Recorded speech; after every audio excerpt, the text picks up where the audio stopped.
presenting the multidisciplinary hands-on blockchain workshop geared for women. Conducted at Galvanize Soho, New York by DLT Education. The workshop was part of New York City's first annual Blockchain Week, sponsored in part by the NYC Economic Development Corporation.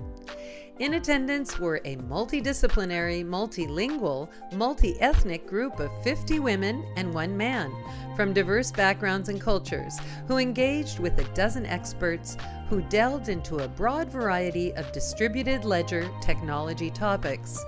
As part of DLT Education's mission, sponsors partnered with us to provide scholarships for several women who otherwise would not have been able to attend.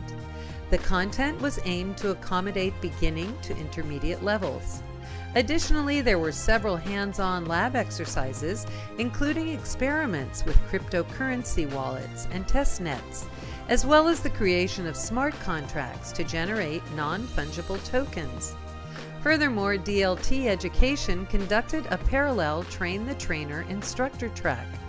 These workshops are designed to empower women to expand their knowledge of complex technologies, as well as to form new networks of colleagues in order to further their careers and explore new opportunities.